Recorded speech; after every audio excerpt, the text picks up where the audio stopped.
এটা ওদের বিষয়, এখানটা নিয়ে আমাদের মন্তব্য করার জায়গা নেই। রাজনৈতিক স্বার্থ চরিতার্থ করার জন্য বিজেপি এটা তার রাজনৈতিক এজেন্ডা পূরণ করছে। আহ, আগেই বলেছি, আমাদের নেতা বলে দিয়েছেন, এবং আমরা তো এটা জনসমক্ষে তুলে ধরছি যে সরকারি বিভিন্ন সংস্থাকে রাজনৈতিক উদ্দেশ্য প্রণোদিতভাবে ব্যবহার করা হচ্ছে। ইডির এই অ্যাক্টিভিটিস তার একটা প্রকৃষ্ট উদাহরণ। এর বেশি কিছু বলবো না, তারা তাদের তদন্ত কি যা আছে তা করছে করুক। আমরা আমাদের রাজনীতি করব, মানুষের পাশে থাকবো, এটাই আমাদের কর্তব্য, দায়িত্ব।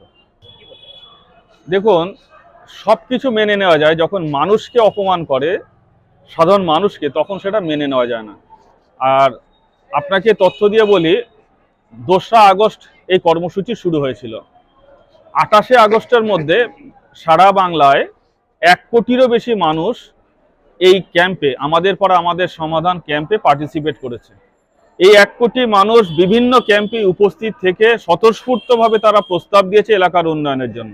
তাহলে এই 1 কোটি মানুষকে এরা অপমান করছে। যারা মানুষকে অপমান করে তাদের জবাব এই গণদেবতা জাগ্রত জনগণ আগামী 2026-এ মুখের উপরে জবাব দিয়ে দেবে। কল্যাণীর কোনো এক ধীমান চক্রবর্তীর বাড়ি ইডি রেড করেছে, সেই নিয়ে নদিয়া দক্ষিণ তৃণমূল কংগ্রেসের জেলা সভাপতির এত গাত্রদাহ কেন, সেটা আমার বোধগম্য হচ্ছে না। কারণ পরিষ্কার ওদেরই দলের একজন বিধায়ক একটা গান বেঁধেছেন যে কালীঘাটের টালিরচালা চোরেদের ওই পাঠশালা, অর্থাৎ চোরেরা সমস্ত ট্রেনিং নেয় ওই পাঠশালাতে। সেই সমস্ত চোরেদের যখন পুলিশ ইডি ধরতে যায়, সেই নিয়ে তৃণমূলের নেতা নেত্রীদের যত জ্বালা ধরে যায় গায়ে। সব থেকে বড় কথা হচ্ছে যে দিদিমণির প্রশ্রয়ে এই সমস্ত ছোট বড় মেজো যে সমস্ত তৃণমূলের নেতারা, তারা কয়লা বালি গরু চুরি এবং এমনকি শিক্ষা চুরিতে হাত পাকিয়েছে।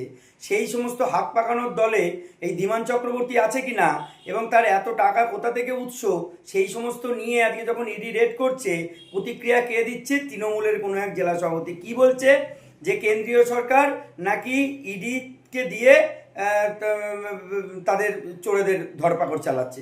আরে ইডির কাজটাই তো যারা আর্থিক দুর্নীতি করেছে তাদেরকে ধরা, সেই নিয়ে তো গলাবাজির কি আছে? প্রশ্ন সেটা নয়। প্রশ্ন হচ্ছে খুব পরিষ্কার যে তৃণমূলের পঞ্চায়েতের মেম্বার থেকে শুরু করে, পৌরসভার কাউন্সিলর থেকে শুরু করে, বিধায়ক নেতা মন্ত্রী থেকে শুরু করে, তাদের বাড়িতে যে কোনো সময় যে কোনো পরিস্থিতিতে যদি ইডি হানা দেয়, সেখান থেকে কোটি কোটি টাকার বান্ডিল বেরোবে। এই টাকা আসে বিভিন্ন ধরনের চুরি, কাটমানি, বখরা থেকে। তাই সেই কারণে এদের এক মুহূর্ত ভয় সবসময় এদের পেছনে লেগে থাকে, ইডির ভয়, সিবিআইয়ের ভয় লেগে থাকে।